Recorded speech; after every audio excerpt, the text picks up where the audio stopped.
Okay, I've been giving you a sneak peek of this project for several days. This is the Happy Halloween banner, and I just think it's so fun.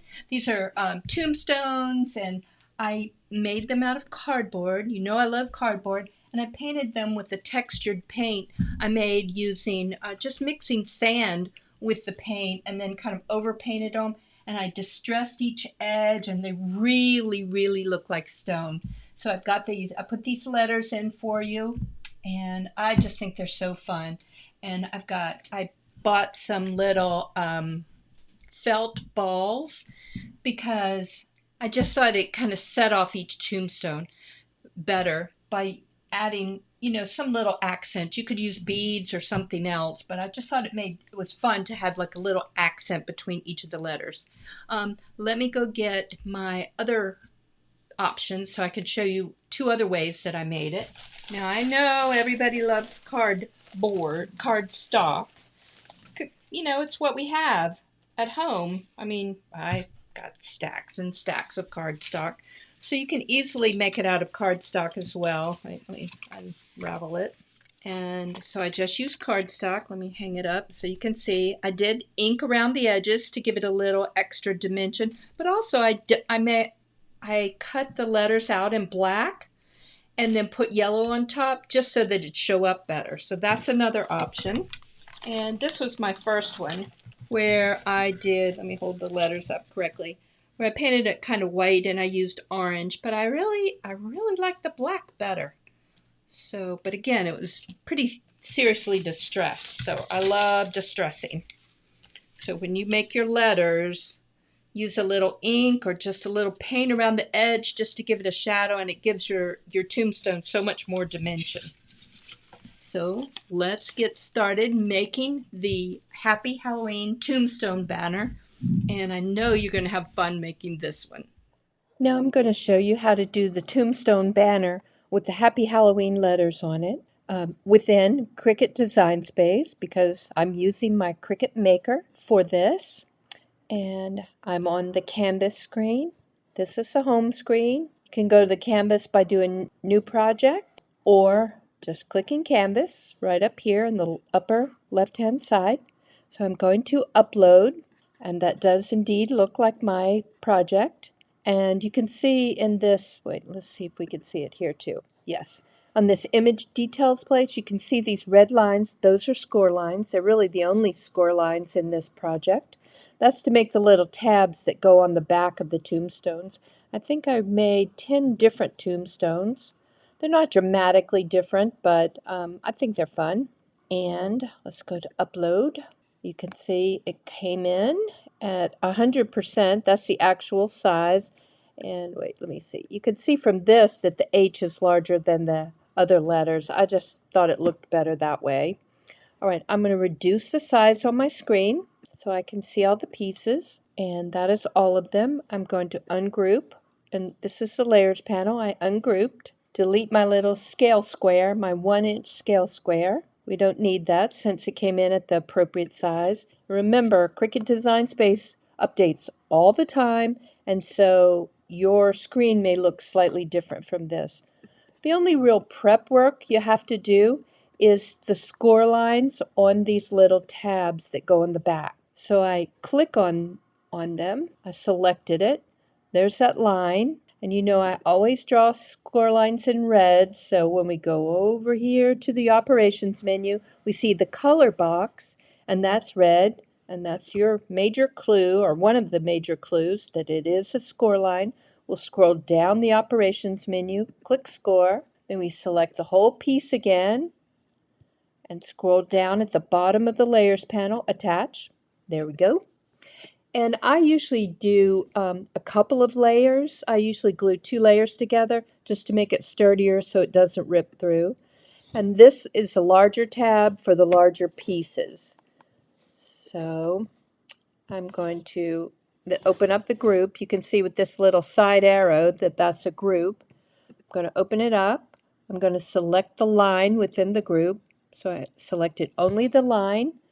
Moving over to the operations panel, I notice the red box, scroll down score, select the entire piece, attach. And then basically you just decide how you want to cut it out and what colors. I found that I could do these letters in about two or um, three cuts. So like a 8.5 by 11 cardstock would work. And if you did a 12 by 12 cardstock, it'd probably be about 2 sheets. And I used cardboard. Oh, for cutting out the letters, I don't think you need to use intricate cuts. Just whatever cardstock you use, just use that weight of, that cutting weight when you make your choices within Cricut Design Space. I'll show you in a minute. All right, and for these, I cut them out of cardboard, a medium weight cardboard, and I really like them in cardboard, partly because I like to add a stone paint, and the stone paint is heavy and really works so much better with cardboard. So I use kind of I think Cricut calls it a medium weight chipboard. Let's go ahead, let's click Make It, just so I can show you. I'm not going to save it because I've already got it on my computer. There, you can see on 12 by 12, you can get the letters in 2 sheets. All right, although I would spread them out a little bit. I just think things cut better if they're spread out a little bit. So I almost always move them down and over if I've got extra space. Okay, continue. Select your Cricut device. And then cardstock, I would use whichever cardstock. Generally, I use like a heavy cardstock, or you could use 65-pound, whatever weight your cardstock is. And then when I made the tombstones, I used this light chipboard. This light chipboard worked beautifully for my cardboard. I don't know if I said cardstock last time. When I made my cardboard tombstones, it's called 22-point cardboard, which cuts beautifully with this light chipboard setting, which apparently is 0.37 millimeters. So I just wanted to tell you a little bit about those and to remind you about the little score lines on the tabs. It makes some glue on the back much easier. You'll see when we get when we go to the construction. All right, that's where we're going now, to construct our tombstone banner. So this is one prototype of the Happy Halloween banner with the tombstones in the background. So I made this out of 22-point cardboard, which cuts really easily, and the letters too, and I painted them all. And I'm going to show you how to get some dimension, even if you use cardstock, how to make a little dimension for your banner. Let me move these out of the way. Okay, these are all my pieces cut out. But see, if I back it and slightly move the H to the side, it's like a drop shadow, and I think it makes the letters show up a lot more. The other thing that I think makes the letters show up better is if you add a little dimension to the tombstone shapes. This one is just plain gray cardstock, a heavy gray cardstock, and this one has just a little bit of shading. I'm using an archival ink called Black Soot and like an inking tool, and I just get a little ink on it and kind of spread it along the edge to give a bit of a shadow. I'm left-handed, so my shadows, when I draw shadows or when I shade things, I tend to shade the left side. If you're right-handed, I figure you would probably do the right side. And I think you can tell it really adds dimension. So let's get a letter. Let me get my letter. There's just plain black letter. And this is the yellow letter with the background. I just think it looks good, but also I like this dimension on my tombstone. So that is one thing you can do. And I've got all the tombstone shapes here. Let me just point out that W is a very wide letter and it needs more space. That's why I made this piece to fit W. So this is the larger tombstone for the W, and you'll need to use a taller tombstone. I did all sorts of shapes, and you can use them for other things. You don't have to use them for a banner. A taller tombstone for H. H is just slightly taller than most of the other letters. W is not taller, it's just wider. And you can do as much shading as you want just to make your tombstones show up a little better, or you can write on them if you want different letters or you want to use them as an invitation or something. I just thought it was a pretty versatile element. All right, now, oh, and these are the background pieces. This is designed to go through, so you can glue it on the back, and then just thread your yarn through really easily. I'm using a blunt, kind of, I think it's called a darning needle, and it goes through really easily, and it holds your letters nicely. The other thing I want to show you is how I did dimension on the cardboard letters. That's actually my favorite. You know I love cardboard. So these are some of my cardboard letters. And this is one I've used. I kind of made my own grit paste. You can use grit paste. I love this stuff. This is Tim Holtz Distress Grit Paste.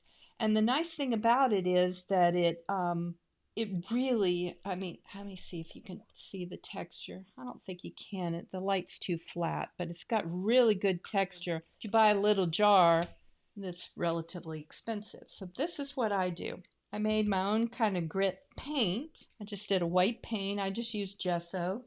And then this is craft sand. And you find that in like the floral section. Sometimes people make displays in jars and stuff with colored sand, and it's really inexpensive. This old jar, but it's really inexpensive, and it's got a fine grit to it. And I just mix it with paint. Let me get my paintbrush. And let me see. I don't know. I still don't think you can see the dimension, kind of the sandy texture to it in the white paint. And I actually have to paint both sides because if you don't, your letters get really curly. So I'll paint one. You can almost see it's starting to get curved as the water is absorbed by the cardboard. It gets a little curvy. So I paint both sides. There, sometimes you can see the texture. This is just sand mixed with the paint, but I really like it as a texture effect. And then you can paint over it whatever color you want.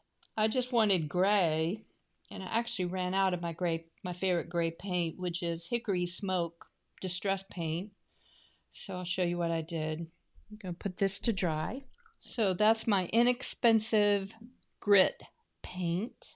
This is the side I'm going to use, but let me show you. Again, I ran out of my gray paint, so I just diluted a little bit of black paint. I'm just going to kind of overpaint it. It actually, because it's so diluted, it actually dries pretty light. But you can do things like apply a little, dab it up with a paper towel, and you get a lighter color. And it actually dries a little bit lighter. All right, the next thing is decide if you want to add edging. And with the edging, to do the edging, I used a little bit thicker paint so I could get more of a shadow. And I really like the way it looks. Obviously, I use what I call a scraggly brush. This is an ancient brush. I use the same kind of brush when I applied the sand paint because the paint kind of tears up your brushes. So since most of the stuff I do isn't precision painting, okay, now I'm using pure black to sort of get an edge. And if it seems too dark, I just dab it up with my paper towel. I like the dimension. It really looks like stone. And I just think it's fun. These are the details that really appeal to me, is doing stuff like this. But you don't have to. Okay, but I just wanted to show you how it works. Plain one, and this is the one with shadow. And I just really like it with the shadow. So this version will just have plain black letters on it. I think it looks nice and Halloween-y. I'll show you when I'm finished. Now, the only problem with using the dimensional paint with the letters is that it's a little harder to get them to stick. So I'm going to use a lot of glue, my tacky glue. This is called Quick Dry. The nice thing about Quick Dry is sometimes you can get it with this kind of top, and it stores upside down, and it is easier to squeeze. So just hold it down, or I'll try to do this. Let's see if this works. Yes, that did apply some pressure. I'm putting the glue on the back side of the A, center it, apply pressure, turn it over. And a lot of times if you smear the glue around, it will adhere better and a little faster.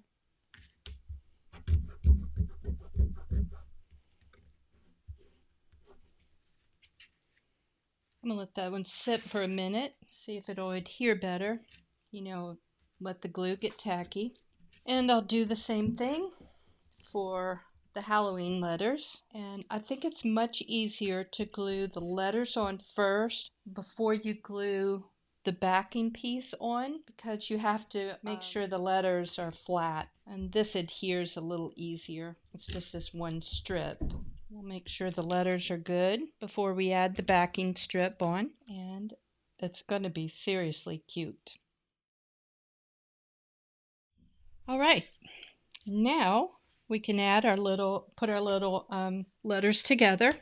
So I'm starting with the H. Let me go in the right direction. So this is cotton yarn with a darning needle, which has a blunt tip. And I did not go in the right direction. Yes, I did. Let me put my yarn on this side, then I can tell. You can use other yarns. You can use, this is, the cotton twine, and this is some other cotton twine. Acrylic would work. You could even do stuff like fishing line, but the thinner your material is, the more the letters will slide. So I kind of like the cotton because it adds a little resistance. Oh, and I was going to show you these really cool things. I love these felt balls. These are 1-inch felt balls, and I'm pretty sure you can get your darning needle through it. I'm going to have to press against the table. Well, you just kind of work your way through. You might need some pliers. Maybe you need a sharper needle, but it'll go through, and you can add these to the thing. Sorry, I'm having a fail at this moment. Partly I don't want to press on my table and cause an indentation on my table. So that is an option. Or you could do some beads, something if you want to add a little extra oomph between each letter.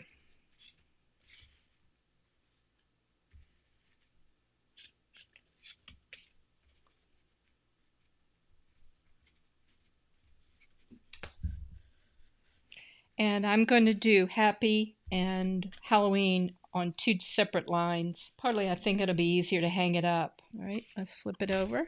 And there it is. And they hang really nicely. They don't slide together as much. Again, I think it's partly because of the cotton yarn that I'm using. All right, you need some space too. I leave some extra so I can tie it, so I can suspend my banner, my little garland, and leave it on both sides.